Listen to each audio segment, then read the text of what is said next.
Hey friends, my name is Gabrielle and welcome to FrumiousReads, and my hair is a mess because I haven't got a haircut, but we're just gonna live with this right now. Today we are finishing up book 3 of the original His Dark Materials trilogy, The Amber Spyglass. So for those of you guys who don't know, I recently started doing kind of like a deep dive critical review of the first 3 books in the His Dark Materials series, mostly because there is a TV show coming out soon, hopefully soon in 2019, that is taking place based off the books.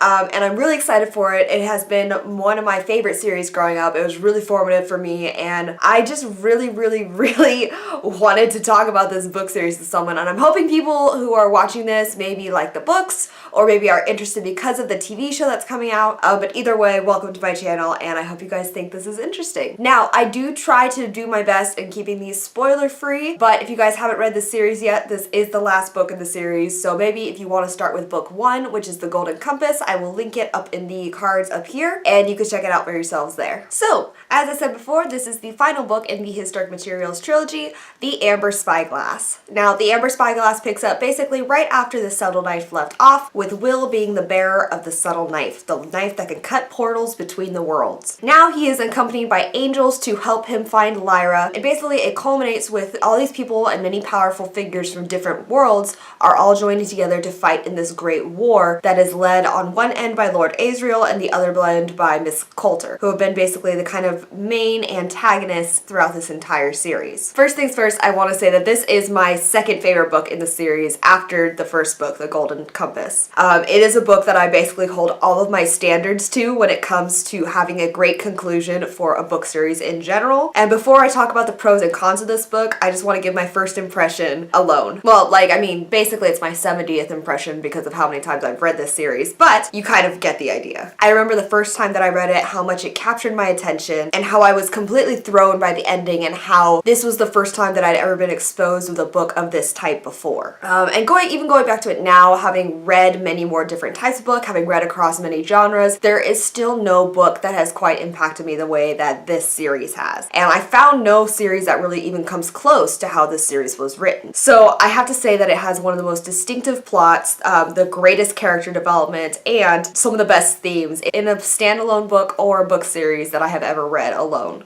So now that you kind of know my personal opinion, I'm gonna get into what makes this book so great and the pros and cons of it. One of the first pros is that I have never read a book that so neatly ties up all of the lives of the characters in the entire series. Almost every single character that we are introduced to has an ending that feels fulfilling and right for that character. It was amazing, and honestly it's a treasure to kind of witness this because there are so many books where certain characters' paths are left unfulfilled, or that you aren't quite sure if the ending a certain character was given was one that they really deserved or made sense for them. So having a book that actually ties up every single character's ending in such a round and perfectly done way is amazing. And another thing is that I absolutely love the ending of the book itself. So the ending when you read it is obviously very upsetting. I won't be saying too much about what it is because I do not want to spoil anyone who's out there, but it's a very emotional ending. How about that? That's actually better to say. And it's devastating because you grow to come to love these characters, and any hardship that befalls them you obviously feel as a reader. But what I love about this ending is it isn't just an angsty ending for the sake of making the reader feel sad. It actually makes sense for this book series to end the way that it does, and it really makes sense for this book to end the way that it does because of the themes that we're introduced to overall and the characters that we're given.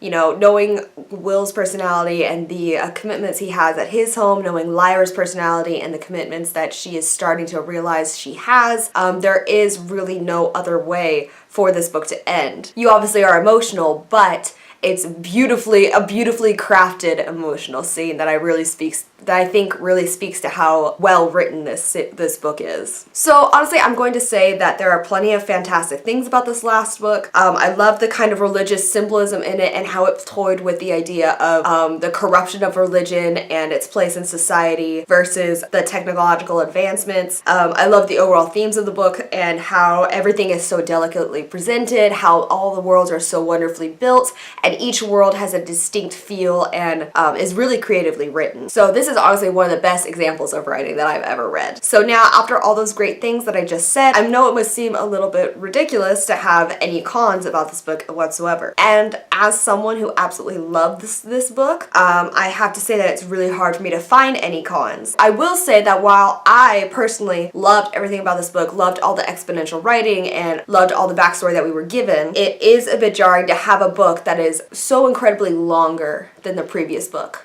So the second book, The Subtle Knife, is very short, it's very compact, and it's kind of very quickly paced. And in the Amber Spyglass, we're definitely taking a step back to slow down and really build through the entire story. And while I personally don't have a problem with that, I can see how it can be jarring for other readers who maybe are not used to this switch of pace, or why we were left with such a cliffhanger ending and then forced to jump in the slow world building side of things. In conclusion, I have to say that overall I love this book. I love the emotional roller coaster it put me through, and I've come to love it more every single time that I read it. If you haven't read this book yet, then I definitely suggest you do. If you have read it, then let me know what your thoughts are in the comments down below, and let me know if you plan on reading it in the future. Also, if you have any thoughts or opinions on this book, on this video, this series, or anything that you'd like to mention, let me know in the comments down below. I'd love to hear from you. And then once again, if you guys didn't know, this is part 3 into my deep dive of the His Dark Materials trilogy. I'm also going to be posting deep dives on the side books that are also associated with this world,